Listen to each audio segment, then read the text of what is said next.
In Britain, there's a solution to almost every problem. Bad news? Put the kettle on. Long day. Sit down. I'll make some tea. Unexpected guest at your door at 8 o'clock in the evening? Well, that happened to Clara one rainy Thursday in November. And what happened next is a story she still tells today. Clara had been looking forward to Thursday evening for the entire week. No plans, no visitors, a bowl of tomato soup, a good book, and the rain hammering on the window while she sat safely inside. Perfect. She had just filled her soup bowl when someone knocked at the door. She stopped. She wasn't expecting anyone. She went to the door and opened it. Standing on her doorstep was a man, perhaps 70 years old, wearing a long gray coat, quite soaked through, holding a hat, one of those old-fashioned ones with a brim, pressed against his chest. He had kind eyes and a rather apologetic expression. "I'm terribly sorry to bother you," he said, in a very polite, slightly formal voice. "My car is broken down at the end of the lane, my telephone seems to have died, and I wonder if I might trouble you to use yours?" Clara looked at him. He looked at her. The rain came down between them. "Come in," said Clara. "You're completely soaked." His name was Edward. He was, it turned out, driving to visit his daughter in the next town over for her birthday. "I shall be terribly late," he said, sitting at Clara's kitchen table with his hat on his knee, looking rather dejected. "You'll be exactly as late as it takes to sort this out," said Clara, putting the kettle on. "But first—" Edward blinked. "That's very kind." "It's not kindness," said Clara, simply. "It's common sense." She made the tea, proper tea, in a pot, with milk, and Edward used her phone to call a garage and then to ring his daughter. "Happy birthday, my love," Clara heard him say from the hallway, in a voice quite different from the formal one he'd arrived with. Softer, warmer. "I'm going to be a bit late, I'm afraid.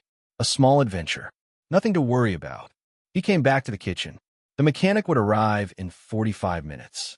"You don't have to stay," said Edward. "I can wait outside with the car." "In this rain?" said Clara. "Don't be silly. Sit down. Have you eaten?" He hadn't. Clara made 2 bowls of tomato soup instead of 1. They sat at the kitchen table while the rain fell outside and talked. About the village, about his daughter who was turning 35 and couldn't quite believe it, about the book Clara was reading, about a museum of clocks in Edinburgh that Edward had visited once and thought about often. Clara mentioned that she was something of an amateur baker. Edward mentioned that he had once, many years ago, burned down a toaster making toast and had been nervous in kitchens ever since. Clara laughed properly for the first time in several days.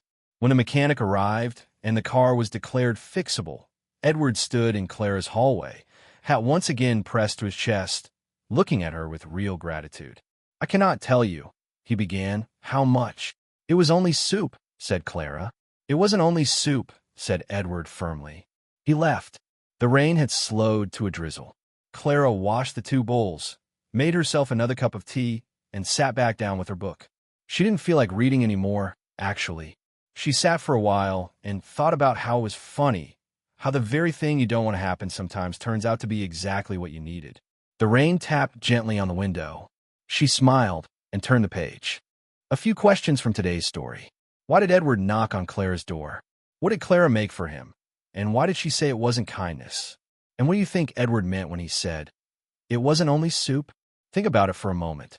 Then share your thoughts below. I find the comments here so wonderful to read. I hope today's story reminded you of the small, unexpected moments that turn out to be the ones we remember. If you enjoyed this, if it made you feel warm or calm, or just a little bit more connected to the English language, then this channel is exactly the right place for you. Subscribe to join our quiet, cozy community of English learners. A new story is waiting for you every week. Until then, maybe put the kettle on. You've earned a cup of tea.